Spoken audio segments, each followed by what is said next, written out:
अब ढाका में यूनिस सरकार के खिलाफ जोरदार विरोध की वो तस्वीर, क्योंकि इसी विरोध में ढाका में सड़क पर उतरे हजारों लोग और सड़क पर कई गाड़ियों को कैसे आग के हवाले कर दिया, ये पहली तस्वीर है। राजधानी ढाका में ही कई जगहों पर बम धमाकों को लेकर भी रिपोर्ट्स में दावा किया जा रहा है।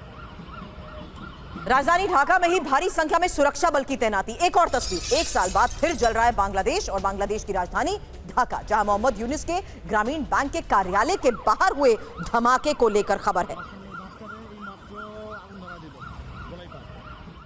और ढाका में ही 4 दिनों के अंदर दर्जनों बम धमाकों की रिपोर्ट है। ढाका पुलिस ने अब तक करीब 50 लोगों को गिरफ्तार भी किया है। हालांकि खबर है कि किस तरीके से यूनुस सरकार के फैसले के खिलाफ कोहराम मचा हुआ है। सड़क पर मशाल लेकर सैकड़ों लोग उतर आए हैं और स्कूलों में पीटी टीचर्स के पोस्ट खत्म करने से ये नाराजगी, जहां शेख हसीना केस के फैसले से पहले तनाव। हालांकि शेख हसीना केस में आज फैसला भी आने वाला है।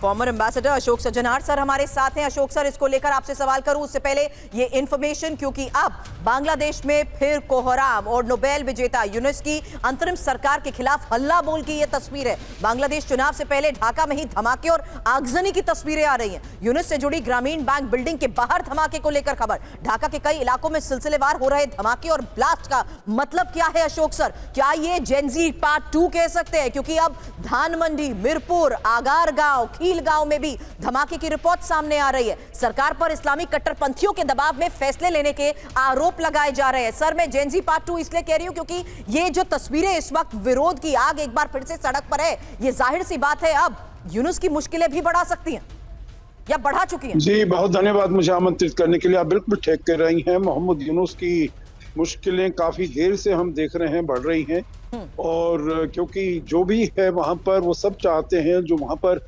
इलेक्शन जल्द से जल्द किया जाए। वहां पर बीएनपी पार्टी है, सबसे बड़ी है, परंतु ये जो इस्लामिक पार्टियां हैं, जमात इस्लामी वगैरह, इनके प्रभाव में आकर यूनुस इलेक्शंस को आगे ही आगे बढ़ाते जा रहे हैं। उनका ये भी प्रयास है जो जितनी देर तक वो अपने आप सत्ता में रह सकें, क्योंकि देखिए वो अनिर्वाचित हैं, वहां पर एक चीफ एग्जीक्यूटिव है परंतु उनका इलेक्शन नहीं हुआ है, तो इसलिए चाहते हैं जो अपना वो कार्यकाल जितना ज्यादा बढ़ा सके उतना वो बढ़ाएं।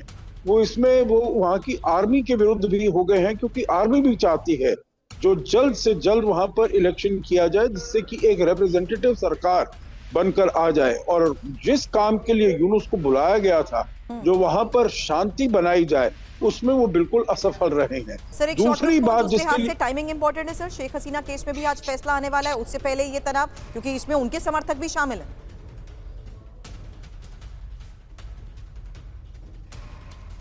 अशोक सर। जी जी, बिल्कुल बिल्कुल, आप ठीक कह रही हैं। देखिए, अवामी लीग को उन्होंने वहां से निकाल दिया है, जो वो इलेक्शन नहीं लड़ पाएंगे वो वाली, परंतु ये एक बहुत बड़ा तबका बांग्लादेश में है जो कि अवामी लीग को सपोर्ट करता है। और वही आपने देखा होगा जो अभी कुछ दिन पहले भारत के किसी अखबारों में, कई अखबारों में शेख हसीना ने अपना वहां पर इंटरव्यू दिया है और उन्होंने कहा जो अगर अवामी लीग को इसमें इन्वॉल्व नहीं किया गया, इसमें अगर नहीं जोड़ा गया, तो वहां पर कोई इलेक्शन नहीं हो पाएगा, क्योंकि ये सब इसको बॉयकॉट कर देंगे।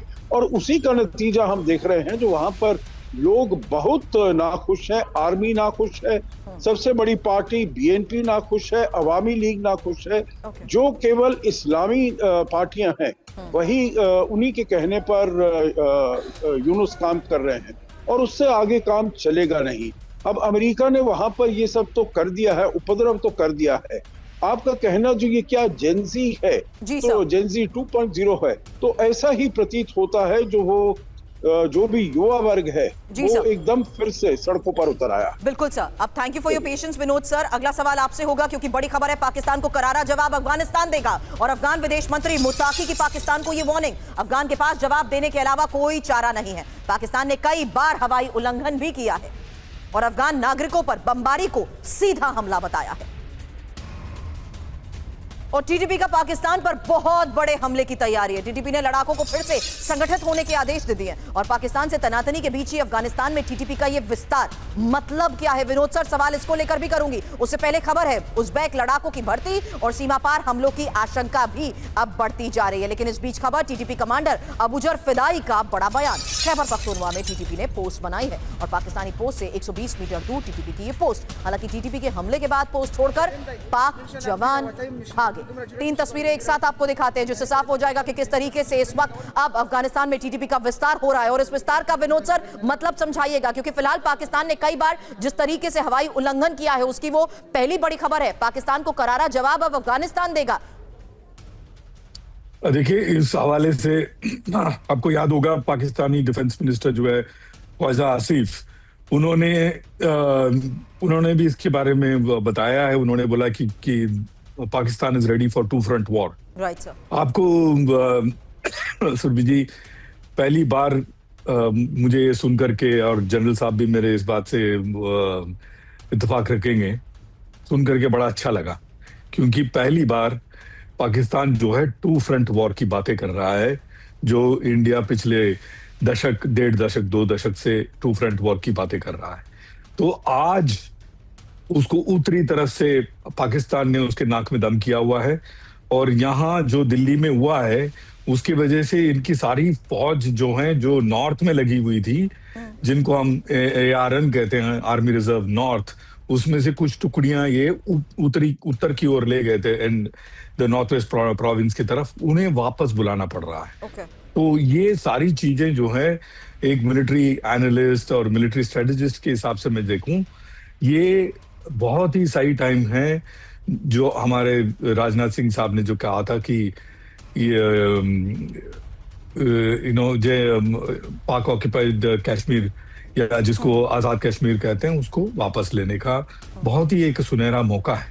तो हो सकता है हम ये मौके को जाने ना दें, और इसी वजह से वो रोते हुए नजर आए किसी चैनल में कि ये 2 फ्रंट वॉर के लिए हम तैयार हैं। पिछली बार अल्लाह ने हमें मदद की थी, इस बार भी करेंगे। Over to